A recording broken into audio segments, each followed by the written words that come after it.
আসসালামু আলাইকুম। আমন্ত্রণ জানাচ্ছি আজকের পর্বে। শীত চলে গেলেও বাজারে আছে প্রচুর শীতকালীন সবজি। বিকেলের নাস্তা হিসেবে ঝাল ঝাল পাকোড়া অনেকেরই পছন্দ। আজকে তৈরি করব মোচমোচে মিক্সড ভেজিটেবল পাকোড়া।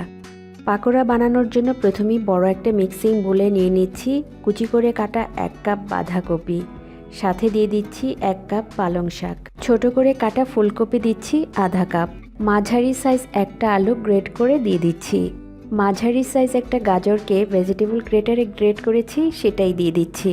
এবার দিয়ে দিচ্ছি 1/4 কাপ মটরশুঁটি, 4টা ছোট পেঁয়াজ কুচি করে নিয়েছি। এবার পেঁয়াজগুলো দিয়ে দিচ্ছি। এবার দিয়ে দিব আদা কুচি 1 চা চামচ, দিয়ে দিচ্ছি কাঁচামরিচ কুচি 2টা, ধনিয়া পাতা কুচি দিচ্ছি 1/4 কাপ, সাথে দিয়ে দিচ্ছি পুদিনা পাতা 1/4 কাপ। এবার দিয়ে দিব স্বাদ মতো লবণ বা পরিমাণ মতো লবণ। এখানে আমি আমার পছন্দ মতো বা আমার ঘরে যে সবজিগুলো ছিল আমি সেগুলোই নিয়েছি। আপনারা আপনাদের পছন্দ মতো যে কোনো সবজি দিয়ে করতে পারেন। এবার দিয়ে দিচ্ছি আধা চা চামচ লাল মরিচ গুঁড়া, 1/4 চা চামচ হলুদ গুঁড়া, আধা চা চামচ ধনিয়া গুঁড়া, ভাজা শুকনা মরিচ গুঁড়া দিচ্ছি আধা চা চামচ। আর ঝালের পরিমাণটা যে যতটুকু খেতে পছন্দ করেন নিজেদের টেস্ট অনুযায়ী দিয়ে নেবেন। এবার দিচ্ছি ভাজা জিরার গুঁড়া 1 চা চামচ, চাট মশলা দিচ্ছি 1 চা চামচ। এবার এই মশলার সঙ্গে সবজিগুলো হাত দিয়ে খুব ভালো করে মাখিয়ে নিচ্ছি। এতে করে সবজিগুলো নরম হবে আর মশলাগুলো সবজির সঙ্গে খুব ভালো করে মিশে যাবে। এবার পাকোড়াগুলো বাইন্ডিংসের জন্য দিয়ে দিব 1 কাপ বেসন। বেসন দেওয়ার পর সবজিগুলো আবার একটু ভালো করে মাখিয়ে নিচ্ছি। এখানে নিয়েছি চালের গুঁড়া 4 টেবিল চামচ। চালের গুঁড়ো পাকোড়াগুলোকে ক্রিস্পি করবে, তাই চালের গুঁড়োটা দিয়েছি। এবার সবকিছু খুব ভালো করে হাত দিয়ে মাখিয়ে নিচ্ছি। মাখানোর সময় যদি একটু শুকনা মনে হয় তাহলে সামান্য একটু পানি দিয়েও মাখিয়ে নেওয়া যাবে। আমার সবজিগুলো মাখানো হয়ে গেছে। এবার আমি 10 থেকে 15 মিনিটের জন্য একটু সাইড করে রেখে দিচ্ছি। প্রায় 15 মিনিট পর আমি সবজিগুলো আবারও একবার মাখিয়ে নিচ্ছি।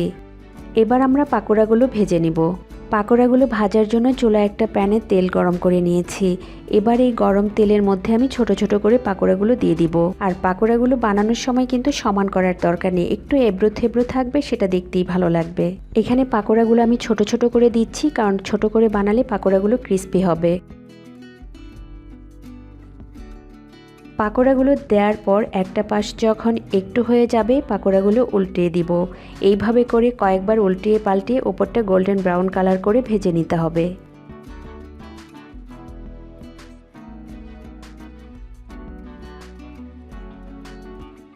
আমার পাকোড়াগুলো ভাজা হয়ে গেছে। এবার তেল ঝরিয়ে একটা প্লেটের উপর তুলে নিচ্ছি। পরবর্তী ব্যাচে আমি বাকি পাকোড়াগুলো ভেজে নিচ্ছি।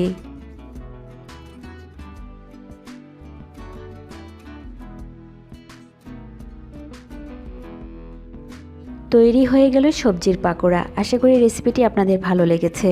ভালো লাগলে লাইক এবং কমেন্ট করে আমাকে জানাতে পারেন। আজকের ভিডিওটি দেখার জন্য সবাইকে অসংখ্য ধন্যবাদ। সবাই খুব ভালো থাকবেন। আল্লাহ হাফেজ।